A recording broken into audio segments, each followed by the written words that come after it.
Varicose veins కి సరైన చికిత్స కోసం సంప్రదించండి ఎవిస్ హాస్పిటల్. నమస్తే రమగారు. నమస్తే జయ. రమగారు, దేవుని ఫోటోలు, ప్రతిమలు కానీ ఫోటోలు కానీ, ముఖ్యంగా ఫోటోల గురించి మాట్లాడుకుందాం. వీటికి కూడా సపరేట్గా ఒక దిక్కు ఇటువైపుగా ఉండాలి, ఇటువైపు పెడితే ఇటువైపు చూస్తున్నట్లుగా ఉండాలి, అలాంటి లెక్క నియమాలు ఏమన్నా ఉంటాయండి? అంటే మనకి మామూలుగా ఒక మాట చెప్తారు, ఏదైనా పని అవ్వలేదనుకో అవదు తూర్పు తిరిగి దండం పెట్టే అంటారు. దండం పెట్టే అంటే ఇంకా అవ్వదని కాదు, అయ్యేందుకు ఒక అవకాశం కనపడుతుందని. అది నెగిటివ్గా కాదా? ఇంకేముంది, తూర్పు తిరిగి దండం పెట్టడమే అంటాం.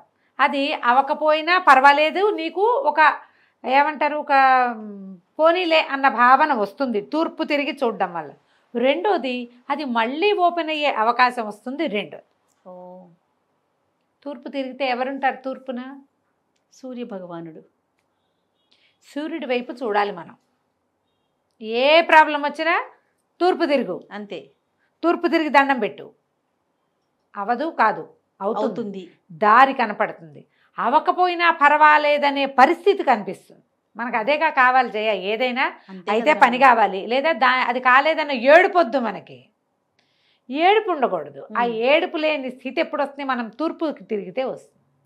మీ దేవుడి పటాలన్నీ తూర్పు గోడకి పెట్టుకోండి, దేవుడి మందిరాన్ని తూర్పు గోడకి చేర్చి పెట్టుకోండి.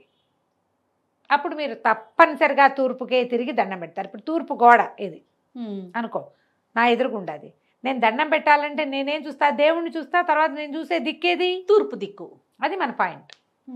దీనికి వాస్తు కాదు, చిన్న కామన్ సెన్స్. మామూలుగా మనం దేవుణ్ణి ఈశాన్యంలో పెట్టుకోవాలి అని చెప్తారు. ఈశాన్యంలో నీరు ఉండాలి, దేవుడి మందిరం, దేవుడి దేవతార్చన ఈశాన్యంలో ఉండాలి, ఆగ్నేయంలో వంటిల్లు.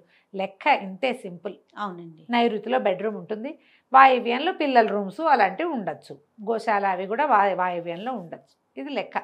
ఈ లెక్క ప్రకారం మనకి అందరి ఇళ్లలో పర్ఫెక్ట్ ఈశాన్యాలు కుదురుతాయంటావు? ఇప్పుడు ఎక్కడండి అసలు అవకాశాలే దొరకట్లేదు. అపార్ట్మెంట్లలో కుదరవు అసలు. దిక్కులు ఎక్కడ విదిక్కులుగా క్రాస్గా అడ్డదిడ్డంగా ఉండే ఇళ్ళు కూడా అవి కూడా ఉంటాయి. ఈజీగా మెథడ్ ఏంటంటే తూర్పు గోడ. ఇంకా ఏదైనా పర్ఫెక్ట్ దిక్కు ఇక్కడ పెట్టుకోవాలని చెప్తారు పెద్దవాళ్ళు. ఇప్పుడు పెద్దవాళ్ళు ఎవరినో పిలిచి అడగలేం మనం, ఖర్చు అవుతుంది. ఒకటి దొరకరు. వాళ్ళు చెప్పినవి మనం చేయలేకపోతాం. చేయకపోతే కించ, అదేదో చేయలేదు కాబట్టి ఈ బ్రహ్మాండం పగలదీయట్లేదు మనమని. ఆ వాస్తు ఏదో చేసేసేదాకా ప్రాణం తోచదు. అడిగిన దగ్గర నుంచి శంకగా ఉండదు. అసలు అడగద్దు, అడగండి. హాయిగా తూర్పు తిరిగి దండం పెట్టండి. తూర్పుకి పెట్టుకోండి, ఏ తప్పు ఉండదు. ఎలాంటి ప్రతిమైనా, ఎలాంటి ఫోటో, ప్రతిమ పక్కన పెట్టు, ప్రతిమ కాదు, ఫోటోస్ వరకు. ప్రతిమలు అంటే బరువు అనుకో జయ.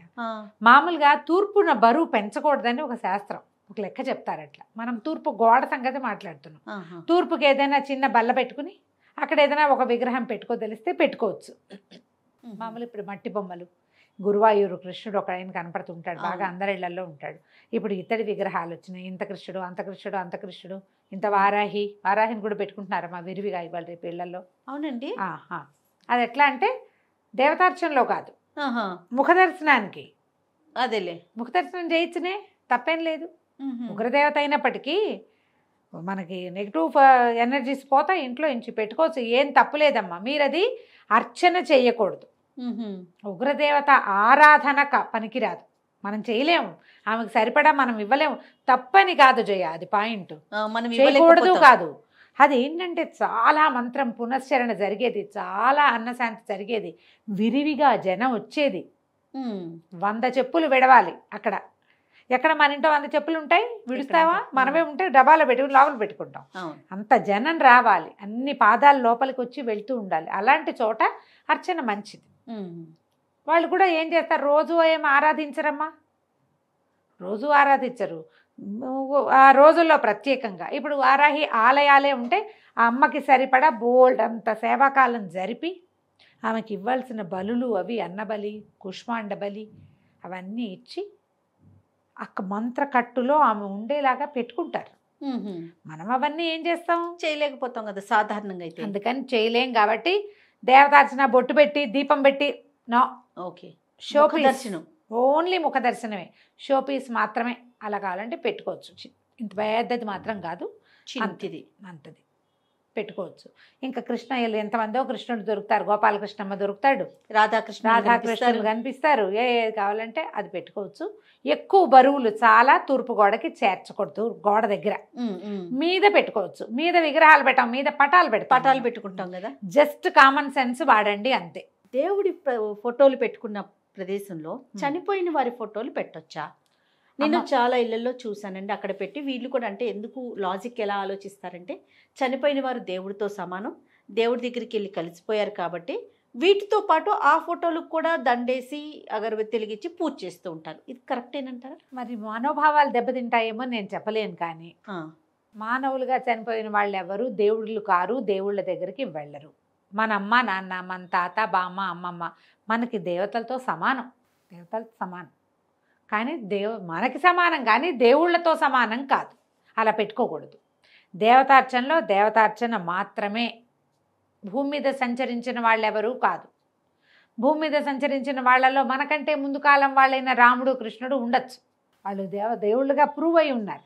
మన అమ్మ నాన్న ఫోటోలు కావాలంటే మన దేవుడి గది ఎక్కడుందో మనకి ఆ గదిలో ఇంకో గోడ మీద పెట్టుకోండి, అంతేగాని వాటితో పాటుగా దేవుడి మందిరంలో పెట్టకూడదు. శాస్త్రం అప్పది. మీరు అడిగింది అదే కదా, అదే అడుగుతుందండి. పనికిరాదు అట్లా. అలా ఎవరు పెద్దవాళ్ళు పెట్టుకోమని చెప్పరు. చనిపోయిన వాళ్ళ ఫోటోలు పెట్టుకోరు. ఓకే, మీరు హాల్లో ఎక్కడైనా పెట్టుకోవచ్చు.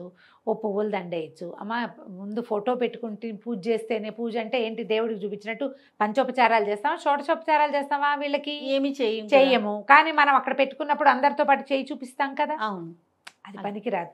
మీరు శ్రద్ధగా చేయవలసింది ఏంటంటే మీ అమ్మా నాన్నలకి చెడ్డ పేరు తేకండి, పేరు నిలబెట్టండి మొదటిది. రెండోది ఈ సంక్రమణం అప్పుడు కానీ లేకపోతే మహాలయ పక్షాలప్పుడు కానీ వాళ్ళని తలుచుకుని వాళ్ళకి కాస్త నీరు వదిలిపెట్టే మార్గం, కాస్త స్వయంపాకం ఇవ్వటం, వాళ్ళ పేరుతోటి ఏదో ఒక క్రియ మీ గృహాచారాలని బట్టి చేసుకో. నేను చెప్పిందే చేయాలంటలా. మీ పద్ధతిలో ఏ ప్రకారం చేస్తారో జ్ఞాపకార్థాలు చేస్తారు కదా, జ్ఞాపకార్థం చేయండి. ఓకే, వాళ్ళ పేరుతోటి ఎవరికైనా ఓ 100 రూపాయలు ఇవ్వండి, ఓ పుస్తకం కొనిపెట్టండి, చదువుకునేందుకు అవకాశం ఇవ్వండి, ఓ పెళ్ళి అవుతుంటే ఓ 10,000 ఇవ్వండి, అక్కడ ఎక్కడైనా అన్నదానానికి ఇవ్వండి.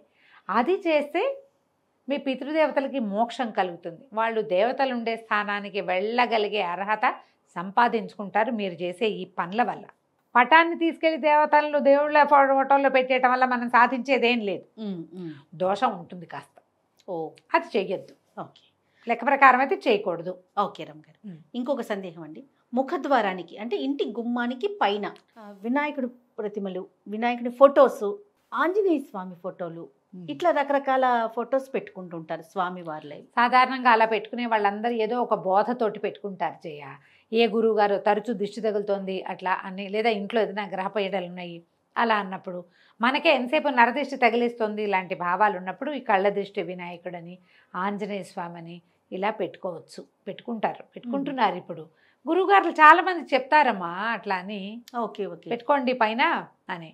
ఒక ఆంజనేయ స్వామి, ఆయనకి మందారమాల వేయటం, వినాయకుడు ఏదైనా కింద వీధి చూలం దీన్ని అనుమానం ఉంది అప్పుడు వినాయక విగ్రహాలు పెడతారు కదా, అట్లా పైన పెట్టుకోవచ్చు. కన్స్ట్రక్షన్ లో ఉన్నప్పుడు కీర్తిముఖుడిని పెడతారు. ఓ రాక్షస మొహం లాగా ఉంటుంది కదా, ఎక్కడైనా చూసుంటావు నువ్వు. ఈ రోడ్ల మీద అవి ముఖాలు ఉన్నవి మాస్కులు లాంటివి కూడా అమ్ముతారు. కన్స్ట్రక్షన్ లో ఉన్నప్పుడు కీర్తిముఖుడిని పెడతారు. కన్స్ట్రక్షన్ అయిపోయి మనం గృహప్రవేశం చేశాక గుమ్మడికాయలు కట్టుకుంటారు, దిష్టి తగలకుండా. నెగిటివ్ ఎనర్జీస్ని తీసుకుంటాయి అవన్నీ. అవంతా పూర్వకాలం నుంచి వస్తున్నవే. మీరు ఏదైనా పెట్టుకోదలిస్తే ఒక పెద్ద పటంగా అక్కడ చిన్నది ఏదైనా పెట్టుకోవచ్చు, అంత తప్పేం లేదు. అయితే ఇంకోటి ప్రత్యేకంగా చెప్తాం. ఇవాళ రేపు చాలా మంది అడుగుతున్నారు, నీకు దగ్గరికి ఈ ప్రశ్న వచ్చి ఉండదు, దక్షిణామూర్తిని ఇంట్లో పెట్టుకోవచ్చా, ఎక్కడ పెట్టుకోవాలి? ఓకే, దక్షిణామూర్తి అంటే గురువు కదా ఆయన. చాలా అద్భుతమైన ఫలితాన్ని ఇస్తాడు. దక్షిణామూర్తి దర్శనం మంచిది అని చెప్తారు. అందుకని మేధో దక్షిణామూర్తిని తెచ్చుకోమంటారు. కాలు ఎత్తి రెండో కాలు మీద వేసుకున్నట్టుగా అంటారు. ఇది మనం దక్షిణ ముఖంగా పెట్టుకోమని ఎప్పుడో 20-25 ఏళ్ల క్రితం ఓ గురువుగారు ఎవరో చెప్పారు. మా ఇంట్లో దక్షిణామూర్తి ఫోటో హాల్లో దక్షిణ ముఖంగా పెట్టుకున్నాం మేము. ఫోటోనే అది, మేము ప్రతిమా విశేషాలు ఏమి కాదు, ఒక అంత పిక్చర్. దాన్ని దక్షిణముఖంగా చూసేలా పెట్టుకుంటే ఇంట్లో ఉన్న పిల్లలకి నాలెడ్జ్ పెరుగుతుంది, మనకి జ్ఞానం కలుగుతుంది. ఇప్పుడు ఇందులో GK, general knowledge, current affairs తెలియటమే కాదు, నేను ఎవరనే జ్ఞానం తెలియటం చాలా అవసరం కదా. ఆత్మజ్ఞానం కూడా కలుగుతుంది. ఓ రోజులో వచ్చేది కాదు, అవకాశం ఉంటే దీనివల్ల అది కూడా లభిస్తుంది. పిల్లలు చదువుకునే పిల్లలు అలా ఉన్నప్పుడు మనం దక్షిణామూర్తి. మేధో దక్షిణామూర్తిని తెచ్చుకోవచ్చు. విగ్రహాలు తేకండి, ఫోటో తెచ్చుకోండి. అది దక్షిణముఖంగా పెడితే కనుక మంచి ఫలితం లభిస్తుంది. ఆయనకి ఏం చేసేవాళ్ళం అంటే, ఇప్పుడు చేయట్లేదు జయ, శ్రద్ధ పోయి నాకు పని చేయలేని పరిస్థితి కూడా వస్తుంది మెల్లిగా. బుధవారం నాడు శనగలు నానబెట్టి గురువారం పొద్దున్నే శనగలు గుచ్చి 108 లేదా 54 ఆ దండ వేసేవాళ్ళం.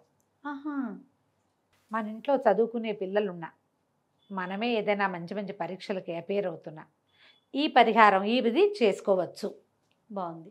ప్రతి గురువారము చేయాలి. ఇంక ఇందులో బాబాగారులు ఎవరు లేరు, దక్షిణామూర్తి మాత్రమే. ఆయనకే ఈ శనగల దండ చెప్పబడింది. 20-25 ఏళ్ల క్రితం ఒక తమిళియన్ ఆయనే చెప్పారు మాకు, గురువు గారు. అప్పటి దాన్ని నుంచి ప్రసాదంగా తీసుకుంటారు. ఏం లేదు, ఆ దండ వేస్తాం, అది ఎండిపోతుంది మెల్లిగా. పై గురువారం తీసేసి దాన్ని మా మొక్కల్లో వేసేయటం, మళ్ళీ కొత్త దండ వేయటం. ఓహో, ఈ వారం రోజులు ఆ దండ ఉంటుంది. ఓకే, అట్లా బాగుంది రమ్మగారు, మంచి విషయం. రైట్ అండి. అయితే మనం చేసే వీడియోస్ కింద చాలా మంది చాలా సందేహాలు అడుగుతున్నారు రమ్మగారు. రమ్మగారితో ఇది చెప్పించండి, ఈ సందేహాన్ని నివృత్తి చేయండి అని. నాకు ఒక కొత్త కాన్సెప్ట్ని తీసుకొద్దాం అనిపించిందండి. ఎట్లానో మనం మాట్లాడుకుంటూ ఉంటాం, వాళ్ళు వీళ్ళు అడిగిందే కదా, వాళ్ళ ప్రశ్న మీ సమాధానం. మీ దగ్గర నుంచి ఏది ఎక్స్పెక్ట్ చేసినా, ఎలాంటి ప్రశ్న అయినా కూడా మీరు చెప్పగలిగినంత వరకు దాన్ని ఒక కార్యక్రమం కింద తీసుకెళ్దాం రమ్మగారు. చేద్దాం అట్లాగే. అది రాబోయే కాలంలో ఆ ప్రయత్నం కూడా చేద్దామని నా ఉద్దేశం. ఓకే, రైట్ అండి. నమస్తే. నమస్తే జయ.